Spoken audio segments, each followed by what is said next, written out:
દરેક ચૂંટણી એ પોતાની એક વાર્તા કહે છે, પણ ક્યારેક કોઈ એક મતવિસ્તારની નાની વાર્તા આખા દેશની લોકશાહીની મોટી તસવીર બતાવી જાય છે. આજે આપણે એવા જ એક મતવિસ્તારની વાત કરીશું, જ્યાં જનાદેશ ખરેખર તલવારની ધાર પર હતો. આ કહાણી છે ગુજરાતના પાટણ જિલ્લાના ચાણસ્મા મતવિસ્તારની. અહીંની માટી, અહીંના લોકો અને અહીંની રાજનીતિ બધું એકબીજા સાથે એવું ગૂંથાયેલું છે કે તેને અલગ ન કરી શકાય. તો ચાલો આપણે સાથે મળીને લોકોની આશાઓ અને તેમના પડકારોને સમજવાનો પ્રયાસ કરીએ. તો મૂળ સવાલ એ છે કે જ્યારે જીત અને હાર વચ્ચેનો અંતર આટલું પાતળું હોય તો લોકોના ચુકાદાનો સાચો અર્થ શું સમજવો? ચાલો આ ઊંડાણપૂર્વક વહેંચાયેલા મતદારોના મનને સમજવા માટે આંકડા અને જમીની હકીકતની દુનિયામાં ઉતરીએ. જુઓ, ચાણસ્માની રાજનીતિને સમજવી હોય તો સૌથી પહેલાં ત્યાંના લોકોને અને તેમની જમીન સાથેના નાતાને સમજવો પડે. તેમની રોજીરોટી શેના પર ચાલે છે અને તેમની વફાદારી ક્યાં ટકેલી છે, આ સમજ્યા વગર કોઈ પણ વિશ્લેષણ અધૂરું જ કહેવાય. ચાણસ્માનું આખું અર્થતંત્ર ખેતી પર નિર્ભર છે. અહીંના મત એ ગાજર, એરંડા અને રાઈના પાકની સાથે જ ઉગે છે. કહેવાનો મતલબ એ છે કે ખેડૂતોની આવક, પાણીની તંગી અને સિંચાઈ જેવા મુદ્દાઓ સીધા જ મતદાન પર અસર કરે છે. જ્યારે પાક નિષ્ફળ જાય ત્યારે સરકાર પરનો ભરોસો પણ ડગમગી જાય છે. અહીંનું સામાજિક ગણિત જ રાજકારણની ચાવી છે. ઠાકોર એટલે કે ઓબીસી સમુદાય સૌથી મોટો અને નિર્ણાયક છે, અને એમની સાથે જ પાટીદાર સમુદાયનો પણ રાજકીય પ્રભાવ ઘણો મોટો છે. આ બે સમુદાયોની વફાદારીમાં જો જરાક પણ ફેરફાર થાય તો ચૂંટણીનું પરિણામ પલટાઈ શકે છે. આ સમીકરણ સમજવું ખૂબ જ જરૂરી છે. સારું, તો હવે સીધા મુદ્દા પર આવીએ. ચાલો એ રાજકીય કોયડાના મૂળમાં જઈએ અને જોઈએ કે છેલ્લી ચૂંટણીના આંકડાઓ ખરેખર શું કહે છે. કારણ કે આંકડા ક્યારેય ખોટું નથી બોલતા, એ તો ફક્ત હકીકતનો અરીસો હોય છે. 2022ની ચૂંટણીમાં મતદાન થયું માત્ર 63.61%. આ આંકડો ચિંતાજનક છે. કેમ? કારણ કે તે પાછલા વર્ષો કરતાં ઘણું ઓછું છે.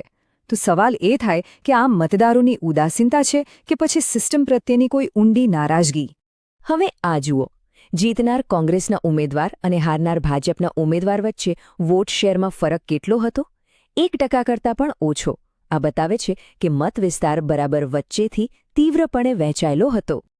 અને આ છે એ આખરી આંકડો જેણે બધું નક્કી કરી દીધું. જીતનું માર્જિન ફક્ત 1404 મત. એક ક્ષણ માટે જરા વિચારો, આટલા મોટા મતવિસ્તારમાં આટલું નાનું અંતર. અહીં દરેક એક મતની કિંમત કેટલી છે એ સ્પષ્ટ દેખાઈ આવે છે. તો આ ડેશબોર્ડ પર નજર નાખીએ તો આખી વાત સમજાઈ જાય છે. કુલ મતદારોની સંખ્યા, ઓછું મતદાન, નજીવો વોટ શેર અને સાવ પાતળું માર્જિન, આ બધા પરિબળો ભેગા મળીને ચાણસ્માને એક અત્યંત અસ્થિર અને કાંટેકી ટક્કરવાળી બેઠક બનાવે છે. અહીં કંઈ પણ થઈ શકે છે. 2022નું જે પરિણામ આવ્યું તેને બરાબર સમજવા માટે આપણે ભૂતકાળમાં જોવું પડશે. ચાણસ્માના મતદાનનો ઇતિહાસ શું કહે છે? આ બેઠકનો સ્વભાવ આટલો બધો ચંચળ કેમ છે?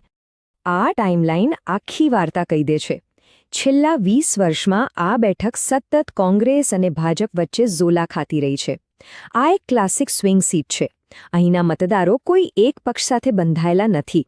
જ્યાં મુદ્દાઓનું સમાધાન દેખાય ત્યાં મત જાય છે.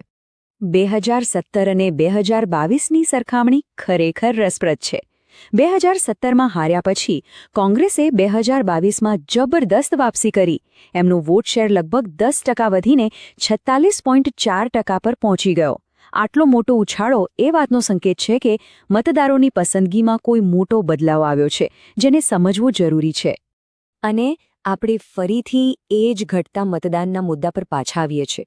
જુઓ, જ્યારે લોકો મત આપવા માટે ઘરની બહાર નથી નીકળતા ત્યારે તે માત્ર આળસ નથી હોતી.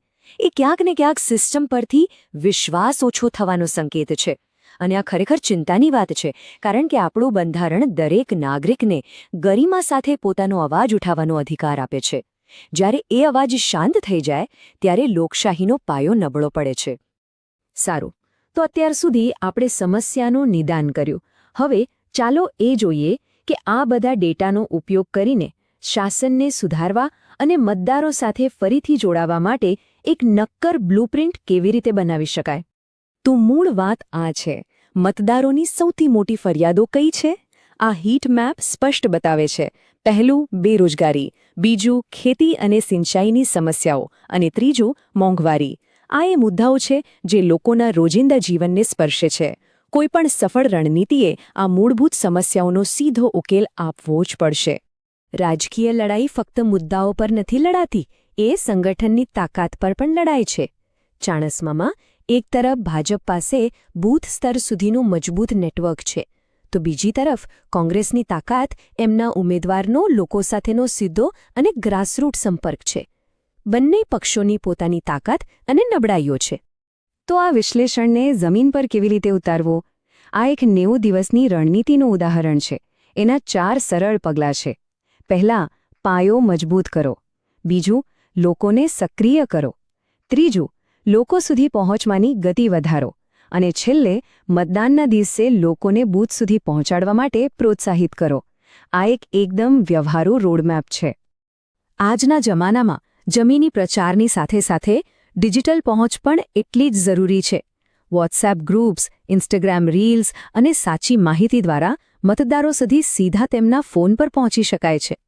આ આધુનિક સાધનો જૂની પદ્ધતિઓને વધુ અસરકારક બનાવે છે. હવે ચાલો આ સમગ્ર વિશ્લેષણના સાર તરફ આગળ વધીએ. ચાણસ્માના આ ઉદાહરણમાંથી આપણે આધુનિક રાજકીય નેતૃત્વ વિશે શું શીખી શકીએ? રાજનીતિથી પણ ઉપર સાચો હેતુ શું હોવો જોઈએ? તો સૌથી મહત્વની વાત એ છે કે જીત ફક્ત તમારા સમર્થકોને મતદાન મથક સુધી લઈ જવાથી નથી મળતી. સાચી જીત લોકોનો ભરોસો જીતવામાં છે. અને ભરોસો ત્યારે જ જીતી શકાય છે જ્યારે તમે એમની સાચી જમીની સમસ્યાઓનું નિરાકરણ લાવો. અને હા, જ્યારે આપણે શાસન સુધારવા માટે લોકોના ડેટાનો ઉપયોગ કરીએ છીએ ત્યારે તેમની ગોપનીયતા અને સંમતિનો આદર કરવો એ ફક્ત કાનૂની ફરજ નથી, પણ આપણી નૈતિક જવાબદારી પણ છે. ભારતનું DPDP ફ્રેમવર્ક પણ આ જ ભાવના પર આધારિત છે. અંતે હું એક સવાલ સાથે આ વાત પૂરી કરું છું. શું ડેટાના આ યુગમાં લોકશાહીનું ભવિષ્ય મોટી મોટી રેલીઓમાં નહીં, પરંતુ ગામડે ગામડે જઈને લોકોની નાની નાની સમસ્યાઓને ઊંડાણપૂર્વક સમજવામાં રહેલું છે? આ પ્રશ્ન પર વિચાર કરવો જરૂરી છે. જો તમે લોકો કેન્દ્રિત નેતા બનવા માંગતા હો અને તમારા મત વિસ્તારનો ઉત્કર્ષ કરવા માંગતા હો, તો blueprintstrategies.ai નો mgr@blueprintstrategies.ai પર સંપર્ક કરો અથવા 0804204160 પર કોલ કરો. રાજનીતિથી પરે એક ઉદ્દેશ્ય.